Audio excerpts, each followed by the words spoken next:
Well, 236 was such a great episode, huh, everybody? Fred always comes through. And now I'm very happy to introduce for episode 237 of Find Music. Oops, it's over here somewhere on the cap. Yeah. A new guy. Yeah. His name is Spencer. And now it's Spencer's turn to introduce some music to you. Alrighty, so here goes.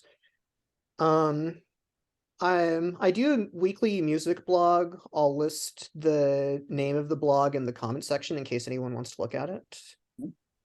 Let's see here. Edit, copy, paste. So yeah, there it is.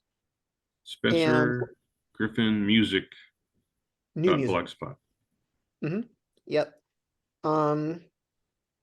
I reviewed 8 songs last week, but I'll only do 2 because I think that 8's going to take up too much time.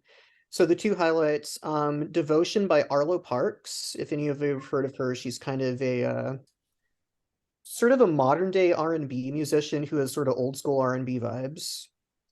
My dad's into her music too. In fact, he's the one who told me about her.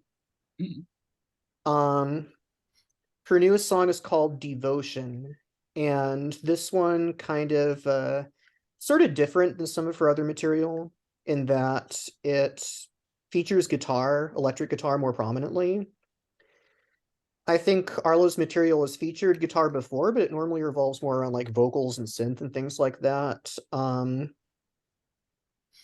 And she gets kind of angsty in this song, which I thought was kind of cool.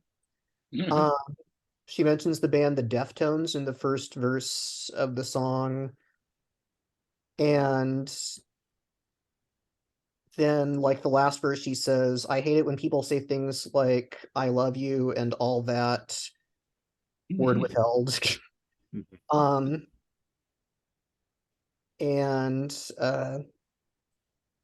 So I like how the song sort of starts kind of soft, but then gets a little heavier without reaching any hard rock levels ever.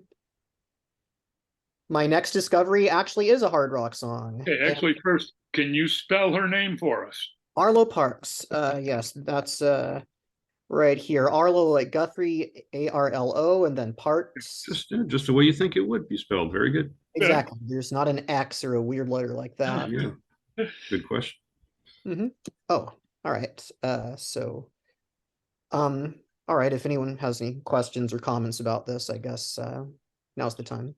Oh no, we got to investigate it because this is a new name, right? Yeah. Yes. I will speak for all of us. But I'm intrigued by your next selection, hard rock. Yes, this is one of the rare times I do a hard rock song. Normally it's more kind of indie or folk or singer-songwriter. Queens of the Stone Age have a new song out called Emotion Sickness. And it's a song, I think all the songs on their latest album are about Josh Homme, the lead singer's recent divorce from Brody Dell, or Dally, I don't know how to pronounce her name, from the Distillers. And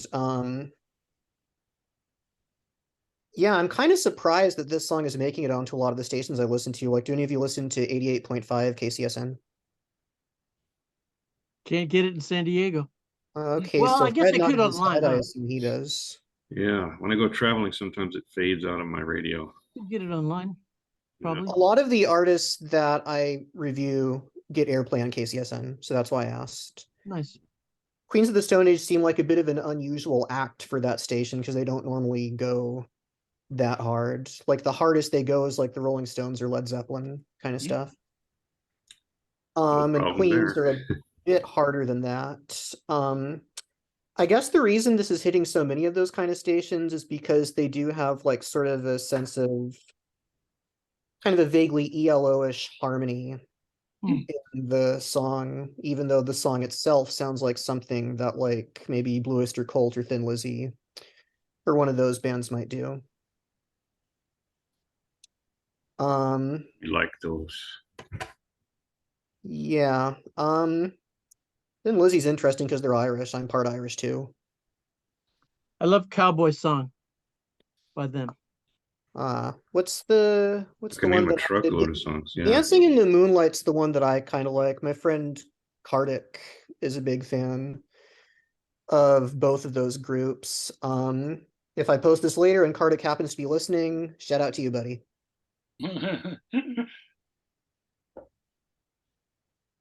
All right. Two interesting. Well, there's a band we know, Queens of the Stone Age. Hmm. Then they've got a new album. Is that correct? Yes, they do. All the things I review are like new, like not just new to me, but new to the world. Yeah. And hence the reason I asked you on this channel, because you have a great knowledge of music, and I think you're going to cover some bases that we old guys won't cover as much. Oh, we're a little crusty, but we try. Well, thank you. Yeah. In spite of my age, people say that I have an old soul. I take that as a compliment. You know, that's so true because you have a wide-ranging palette of tastes in music, and it's so intriguing. And you're going to find out more about that in future episodes of Fine Music. But for now, that's episode 237 of Fine Music. Thank you, Spencer. No problem.